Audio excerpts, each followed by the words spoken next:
రౌడీజాలు చేస్తామంటే ఇది కరెక్ట్ కాదు. ఒకసారి నేను అడుగుతున్న, రాష్ట్రంలో ఉండే ప్రజలందరూ అర్థం చేసుకోవాల్సిన అవసరం ఉంది. ఎన్నికల కమిషన్ చెప్పింది, నేను చెప్పలా. ఎన్నికల కమిషన్ తెలుగుదేశం పార్టీ ఎన్డీఏ కాదు, స్వయం ప్రతిపత్తి కలిగిన వ్యవస్థ. అది అన్ని రాజకీయ పార్టీలను రెగ్యులేట్ చేసే వ్యవస్థ. వాళ్ళ మీద నమ్మకం ఉంటే మీరు పోకుండా అవాయిడ్ చేయాలి. మీరు వెళ్ళినప్పుడు అది ఇల్లీగల్ అవుతుంది. మీరు ఇల్లీగల్ యాక్టివిటీకి పోలీస్ ప్రొటెక్షన్ ఇవ్వడం ఎక్కడన్నా మనం చూసామా? మీరు అడగడం ఏంటి?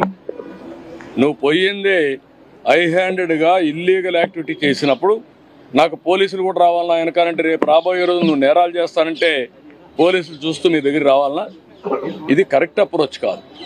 ఇది నాకు సంబంధించిన విషయం కాదు, ఎన్నికల కమిషన్ విషయం. కానీ వచ్చింది కాబట్టి చెప్పాల్సి వస్తూ ఉంది. ఇది ప్రజాస్వామ్యాలను చాలా చూశాను. ఇలాంటి రాజకీయ నాయకుల్ని, ఇలాంటి రాజకీయ పార్టీలను ఎప్పుడు చూడలేదు. అవన్నీ నేను చీప్గా నేను మాట్లాడను. అంటే బాధ్యత లేకుండా వెళ్ళడం, ఏదైతే మీరు ఒకసారి చూస్తే కోడ్ ఆఫ్ కాండక్ట్ ఉంది.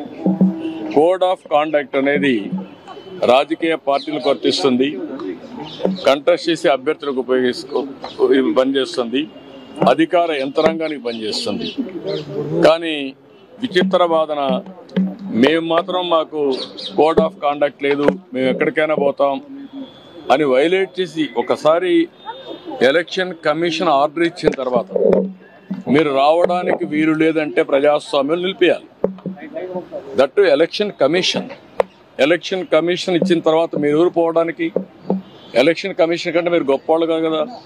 మీ రాజకీయ పార్టీ కానీ, ఏ రాజకీయ పార్టీ కానీ ఈరోజు నడుస్తున్నాయంటే ఎన్నికల కమిషన్ గైడ్ లైన్స్ ప్రకారం మనం నడుస్తున్నాం. ప్రజాస్వామ్యంలో అటానమస్ బాడీ ఎన్నికల కమిషన్. ఈరోజు ఎమ్మెల్సీ ఎలక్షన్ జరుగుతున్నాయి. అలాంటి ఎమ్మెల్సీ ఎలక్షన్ జరిగేటప్పుడు కోడ్ ఆఫ్ కాండక్ట్ ఉంది, మీరు రావడానికి వీలు లేదు అని స్పష్టంగా చెప్పిన తర్వాత దాన్ని వైలేట్ చేసి ఆడటం. ఈరోజు ఎమ్మెల్సీ ఎలక్షన్ జరుగుతున్నాయి. అలాంటి ఎమ్మెల్సీ ఎలక్షన్ జరిగేటప్పుడు కోడ్ ఆఫ్ కాండక్ట్ ఉంది, మీరు రావడానికి వీలు లేదు అని స్పష్టంగా చెప్పిన తర్వాత దాన్ని వైలేట్ చేసి ఆడటం. వైలేట్ చేసి వెళ్ళి మార్కెట్ కమిటీలు ఇవన్నీ చేయడం, చేసిన తర్వాత మళ్ళీ పోయి మాకు సెక్యూరిటీ ఇవ్వలేదని కంప్లైంట్ చేయడం. అంటే మీరు చేసే ఇల్లీగల్ యాక్టివిటీస్ కూడా సెక్యూరిటీ ఇవ్వాలంటే కరెక్ట్ కాదు.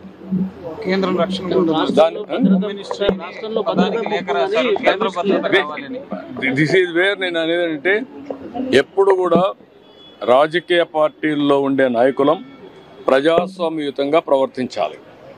ప్రజాస్వామ్యంగా ప్రవర్తించకుండా హై హ్యాండెడ్గా రౌడీజాలు చేస్తామంటే ఇది కరెక్ట్ కాదు. ఒకసారి నేను అడుగుతున్న, రాష్ట్రంలో ఉండే ప్రజలందరూ అర్థం చేసుకోవాల్సిన అవసరం ఉంది. ఎన్నికల కమిషన్ చెప్పింది, నేను చెప్పలా. ఎన్నికల కమిషన్ తెలుగుదేశం పార్టీ ఎన్డీఏ కాదు, స్వయం ప్రతిపత్తి కలిగిన వ్యవస్థ. అది అన్ని రాజకీయ పార్టీలను రెగ్యులేట్ చేసే వ్యవస్థ. వాళ్ళ మీద నమ్మకం ఉంటే మీరు పోకుండా కోర్టులో నేను సరిపోను. నేను నా తరఫున ఆంధ్రప్రదేశ్ గవర్నమెంట్ నేను అడిగిన రోజునే వచ్చుంటే జగన్మోహన్ రెడ్డి గారికి నేను 2020లోనే రాశాను. 19లో అధికారంలో వచ్చాడు, 20లో రాశాను. 22 దాకా ఆయన వచ్చి ఎఫిడవిట్ వేయలేదు. వేసుంటే అప్పుడే వచ్చినది ఈ పార్టీ తేలిపోను.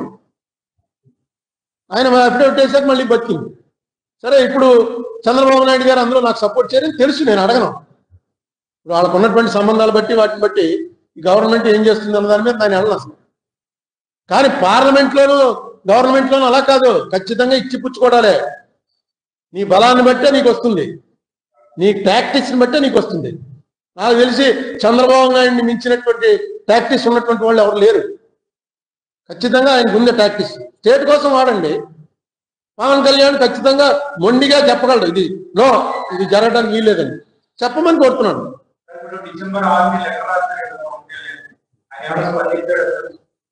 నాతో ఏమి స్పందించలేదు. స్పందన కూడా నేను నాతో స్పందించమని అడగలేదు, పని చేయమని అడిగాను. రేపు అసెంబ్లీ అవుతుందిగా, దుర్గేష్కి చెప్పాను, ఇది చెప్పాయా బాబు అని చెప్పానండి అని దుర్గేష్ చెప్పాడు. పవన్ కళ్యాణ్ గారికి చెప్పానండి అని. సో పవన్ కళ్యాణ్ అనే వ్యక్తి ఇండివిజువల్గా, ఉప ముఖ్యమంత్రిగా కాకుండా ఇండివిజువల్గా పవన్ కళ్యాణ్ తను కొంచెం దాన్ని ఏమంటారు, ముక్కు సూటిగా మొండిగా పోయే మనిషి అని నా అభిప్రాయం. నా అభిప్రాయం తప్పు అయి ఉండొచ్చు, రైట్ అయి ఉండొచ్చు, వేరే విషయం. నేను కలిసిన తక్కువ టైంలో నాకు అనిపించిన అభిప్రాయం. సో డెఫినెట్గా అతను ప్రెజర్ తేగాడు, ఇక్కడ తేగలడు, కేంద్రంలోనూ తేగలడు, కేంద్ర ప్రభుత్వం మీద ప్రెజర్ తేగలడు. అది చేయమని అంటున్నాను.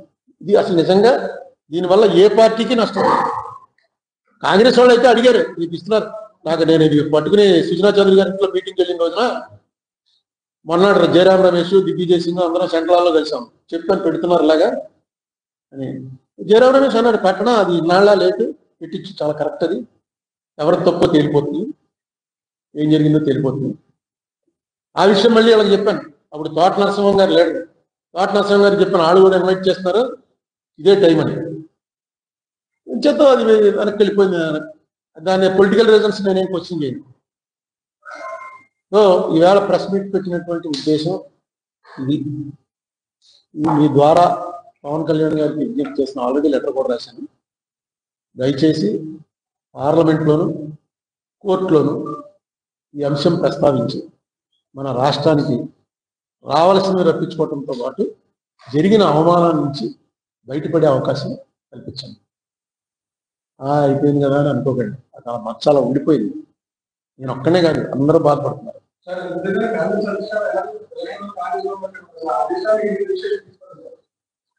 వాళ్ళు ఎలా తీసుకుంటారండి? మనం తీసుకోవాలి. ఇప్పుడు నువ్వు నాకు డబ్బులు ఇవ్వాలి, మీరు ఇచ్చేయాలనే ఉంది. నువ్వు నా చుట్టూ తిరగవు కదా, నేను వచ్చి నిన్ను అడగాలి. మా అరుణ్ కుమార్ ఇంటికి వెళ్ళాను, ఇంట్లో లేకుండా ఆఫీస్కి వెళ్తే ఆఫీస్లో లేకుండా గదిలో కూర్చొని పోకుండా రాదంటే ఇవ్వకూడదు. వాళ్ళు మనకి ఇవ్వాలి, ఇవ్వాల్సింది వాళ్ళు.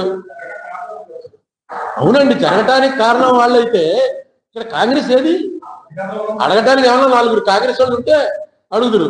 ఆ కేవీపీ రామచంద్రరావు గారు ఉన్నంతకాలం పార్లమెంట్ లో, రాజ్యసభలో ఇదే గొడవ చేసింది.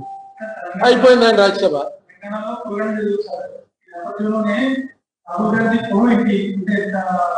అది అందరికీ తెలియని విషయం ఏంటంటే, కులం అడిగితే ఎవడన్నా మామూలుగా చెప్పకూడదు, కులం అడగడానికి ఎవరికి రైట్ లేదు. బీసీ ఎస్సీ ఉన్నాయనుకోండి, అవి వాటికి కొన్ని రాయితీలు కల్పించారు కాబట్టి, నేను రేపు బీసీ అని రాస్తే ఉన్నవాళ్ళు అరుణ్ కుమార్ బీసీ రాశాను అనుకోండి, అప్పుడు అడగచ్చు మీరు, నువ్వు ఏ కులమయ్యా, బీసీ ఎలా అయ్యావు. నేను ఓసీలో ఉన్నాను, ఓసీలో ఉండి ఏ బెనిఫిట్లు పొందట్లేదు, నేను కులం పేరు రాయవలసిన అవసరమే లేదు. నా కులం మీరు అడిగితే ఏదైనా చేయొచ్చు, కేసు కూడా పెట్టచ్చు, ఉంది మనకి.